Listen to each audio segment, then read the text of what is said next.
Mas, tanggung jawab Mas. Gak pernah pakai adiknya, kakak juga gak pernah. No, bajingannya no. Belakang adik dipakai katanya. Pemainnya lagi nonton mukanya sendiri, ya. Apalagi dia nih. Nah, tuh kan, kayak orang bener. Gue tonjok nih. Lu yang gue tonjok.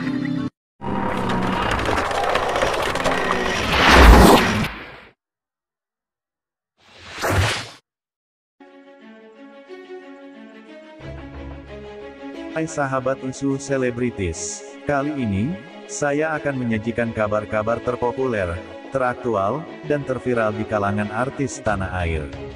Tapi sebelum kita lanjut, jangan lupa like, dan subscribe video ini agar tidak ketinggalan informasi terbaru dari isu selebritis. Marilah kita simak bersama-sama.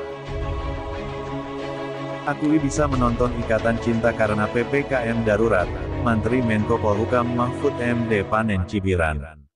Menko Polhukam Mahfud MD mengungkapkan PPKM darurat memberikan kesempatan kepadanya untuk menonton sinetron, Ikatan Cinta.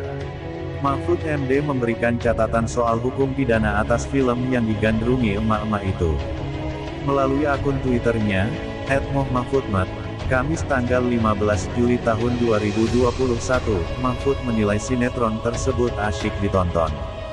Tapi, menurutnya, alur cerita sinetron tersebut berputar-putar.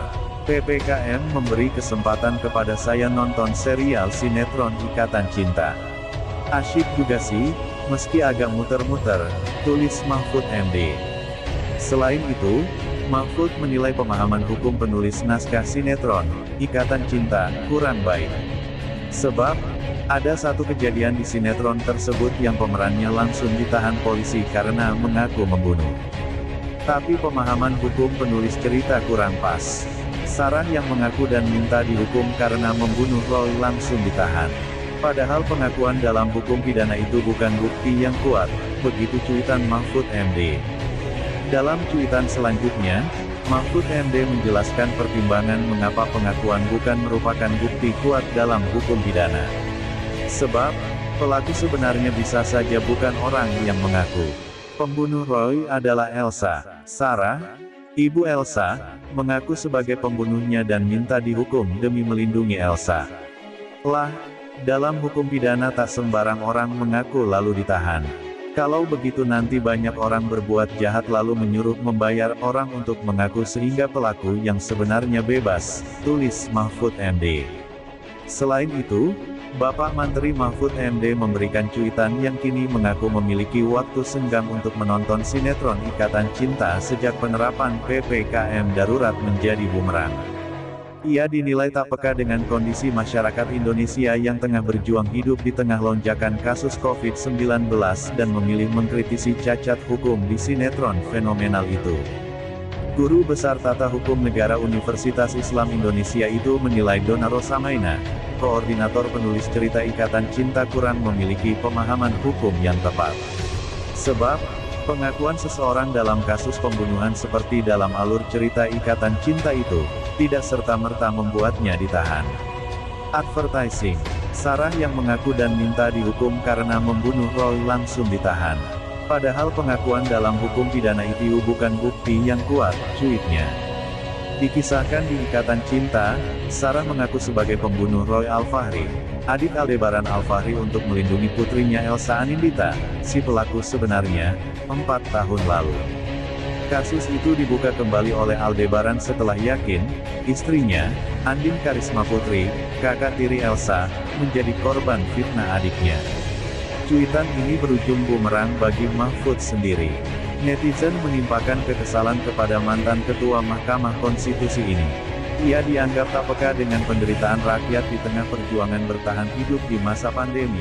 Tapi Mahfud masih sempat menonton sinetron yang dibintangi Amanda Manopo dan Arya Saloka itu. Asyik dan enak ia masih bisa nonton sinetron, gaji masih lancar, makan masih enak, tidur masih nyenyak. Di sisi lain, rakyat susah, mau makan udah gak ada duit, mau cari duit dihalang. Tirani di negeri yang katanya kaya segalanya, Cuit catatan.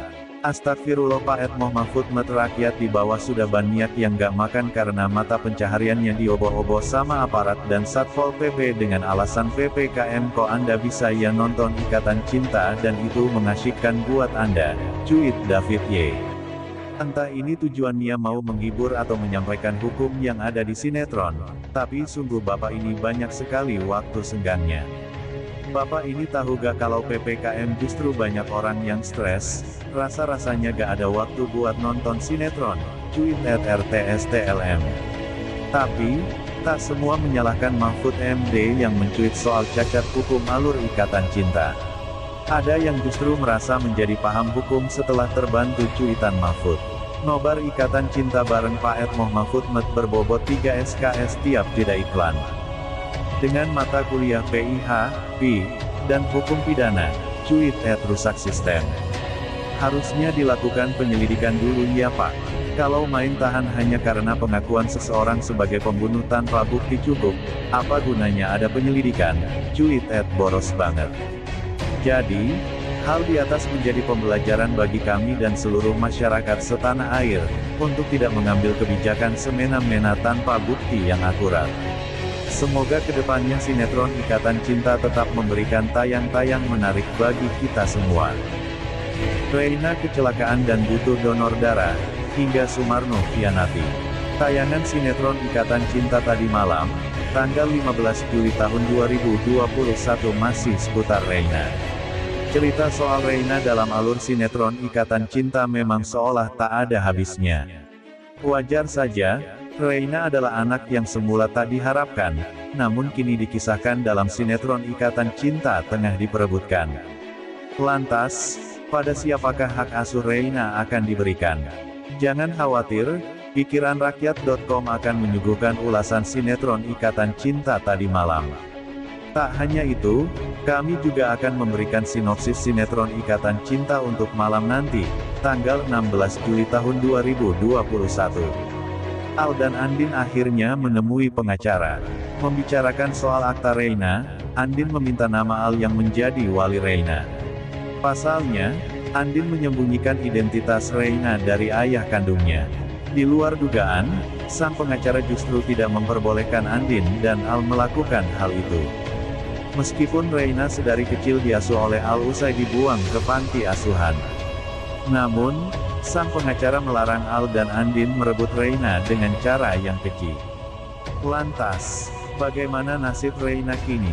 Sang pengacara mendesak agar mereka memberi tahu Nino. Mendengar keterangan dari pengacara, Andin lantas menangis. Ia merasa jalannya buntu untuk memiliki Reina seutuhnya tanpa dibayangi Nino. Pasalnya, jika Nino tahu Reina adalah anak kandungnya, bukan tak mungkin dia akan merebut Reina dari pelukannya. Apalagi Mama Karina, jika tahu Reina adalah